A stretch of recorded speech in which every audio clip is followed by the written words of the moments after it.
Enchaînons avec une nouvelle trivia, un nouveau quiz, où cette fois-ci on va parler de poids d'embonpoint.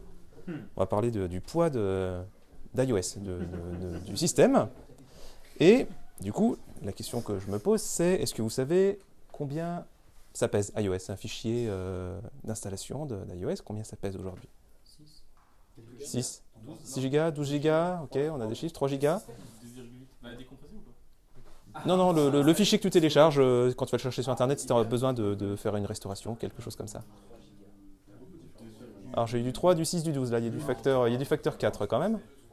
Ok. Après, ça dépend du device. Oui, non, mais en moyenne, il y a quand même une petite tendance qui se dessine. Ouais, non. Effectivement, quelqu'un l'a dit, ça tourne autour de 6 gigas. Je crois que c'est toi, Benjamin, le premier à l'avoir dit. Ok, par contre, le tout premier iOS, d'après vous, combien ça pesait? Non, moi je dis que 400 mégas. 400 mégas. Qui dit mieux? 300 mégas. 50 mégas. Moi je dis 6, 10 c'était pas optimisé. 6 mégas, 6 gigas, c'est quoi? 6 gigas, ok. Mais si, c'était des. Alors, qui dit mieux? 300 mégas?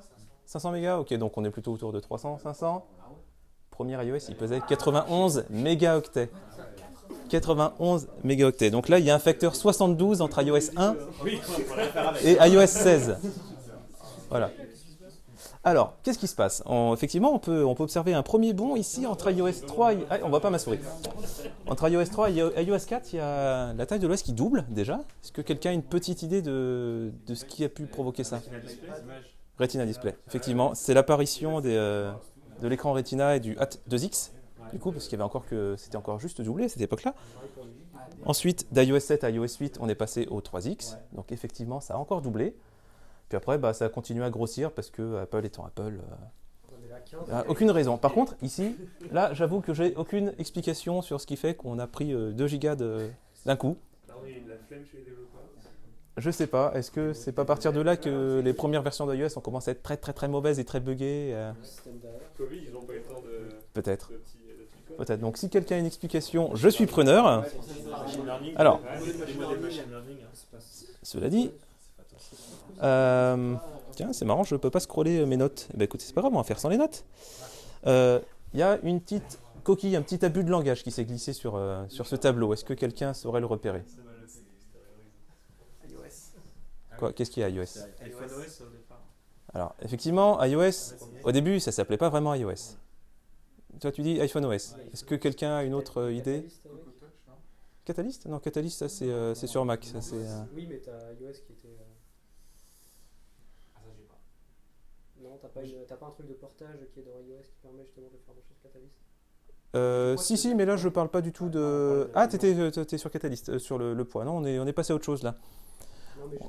D'accord, Ça, c'est pardon. compris, mais ok, c'est pas grave. Ok, donc j'ai entendu iPhone OS, et c'est tout. En fait, le tout premier iOS, il n'avait pas de nom.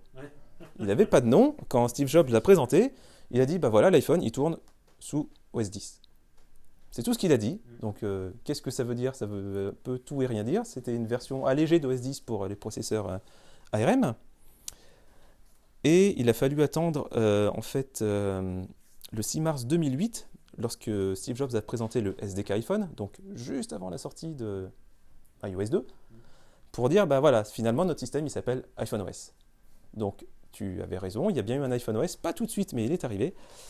iOS n'est apparu en fait qu'à partir d'iOS 4. Donc, lorsque l'iPhone 4 est sorti, c'est une des rares fois, ou peut-être même la seule fois où ça coïncidait, le numéro. Et ce qui est amusant, c'est que il y a eu l'iPadOS qui est apparu très très tard. iPadOS, finalement, c'est arrivé en 2019. Et le premier iPad, finalement, il tournait peut-être aussi même sur iPhone OS. C'était un 3 et quelques. Parce que c'était iOS 3.2. Voilà, donc l'iPad a tourné pendant un temps sur iPhone OS. Et toute dernière question, est-ce que vous savez quelle est l'extension d'un fichier de firmware? Alors, c'est les plus bricoleurs, toi, je te vois. Je sais que tu as dû, avec tes iPhone jailbreakés, tu as dû télécharger des fichiers pour le reset. IPSW, ouais. IPSW, alors, pourquoi IPSW? Quelqu'un sait ce que ça veut dire? iPhone Software? Presque. iPod Software, les fichiers IPSW existaient déjà avant l'iPhone. C'était les mêmes extensions pour les iPods, les vieux iPods à disque dur, à molette. Voilà. Voilà. Et c'est tout pour l'instant. Mais on se retrouve tout à l'heure.